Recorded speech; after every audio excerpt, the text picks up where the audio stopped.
Hi, I'm Jordan Dill, and today I'm going to teach you how to tie a tie. Now, if you're like me, wearing a tie is something that's for rare occasions, weddings, funerals, special events at school, and that sort of thing. Sort of thing that you don't, maybe not necessarily remember how to tie a tie after you do it. You might grab a family member, have them tie it for you. You might leave it tied hanging in your closet, but if somebody grabbed you on the spot and was like, tie me a tie, you probably wouldn't be able to do it. But I'm going to teach you a couple quick ways to tie a tie that should stick with you. One's very easy, and the other one it takes a little bit more time to get used to, but it's a nice looking knot. All right. This first knot is called the Windsor knot. Now, you want to make sure that you've got the ends on the right side of your neck. So the big end that you're going to be running through all the loops is going to be on the right side.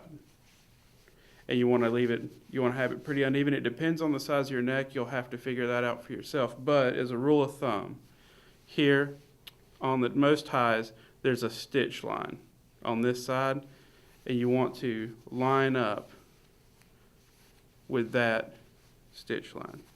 So that's a good place to start for most anybody. So the first thing you're going to do is you're going to take the short end and you're going to cross it behind. And when you cross it behind, you're going to switch hands. And you're going to hold it like that and just come across. So the first thing you're going to do is take this end and you're going to push it up through the back.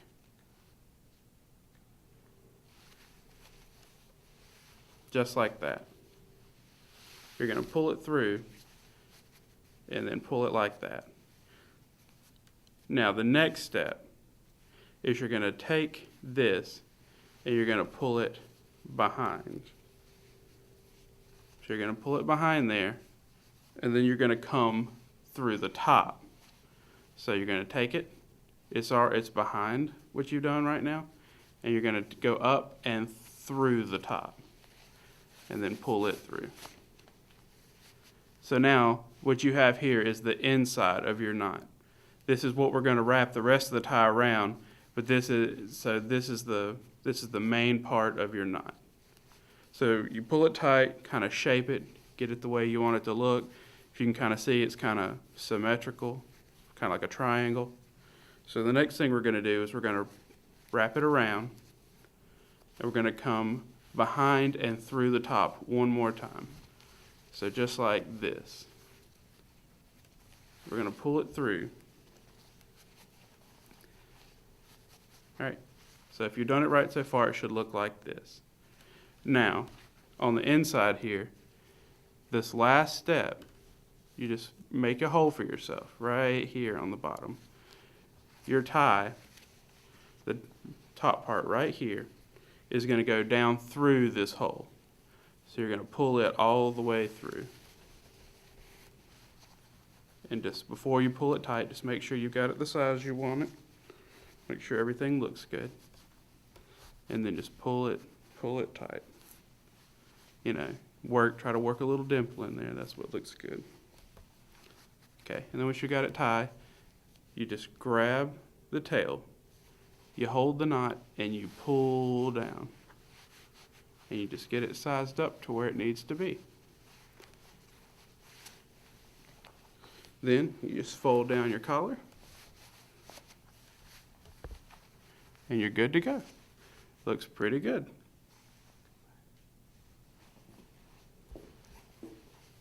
Now, on me you can tell that this is a little too short. Just rule of thumb, you want the tie to come down to your belt buckle, wherever you wear your belt buckle. So this one is a little short. I would probably retie it.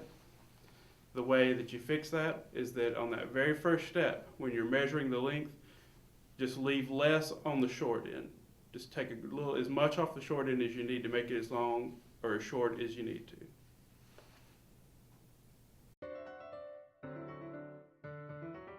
All right, the second knot that I'm going to show you is referred to as the four-in-hand. Now, this isn't the standard way to tie it.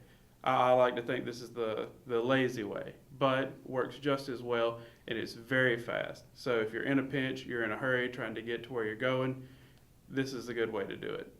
But like I said, it's pretty unorthodox. So there's not a whole lot of videos online about it, so this is part of the reason I'm adding this into this one.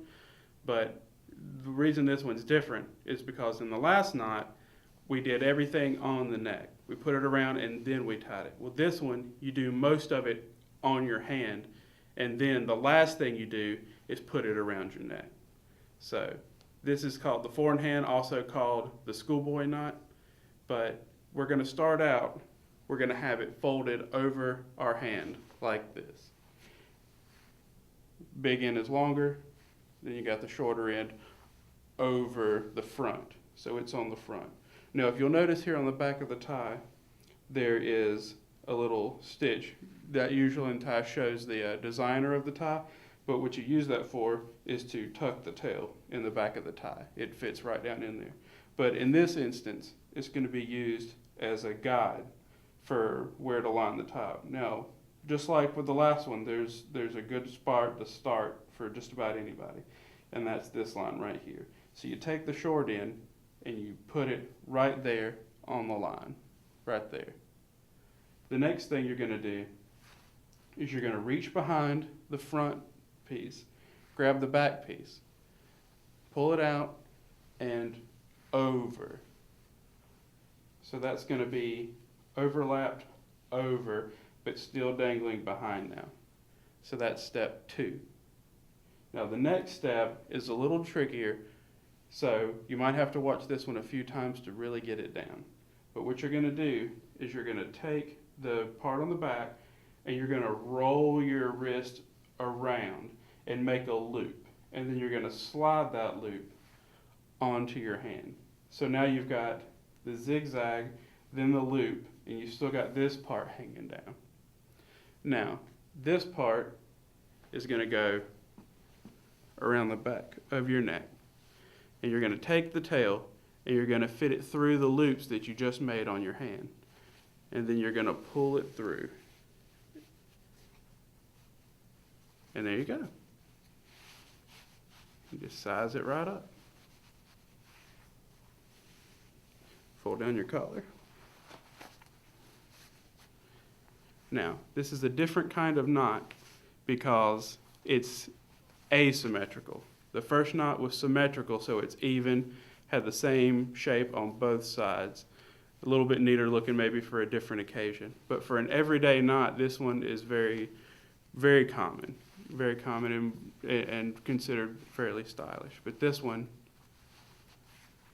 is asymmetrical.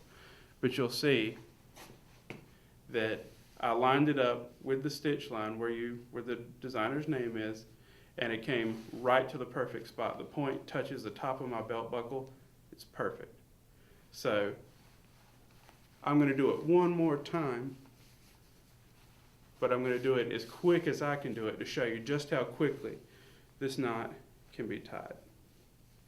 So, are you ready?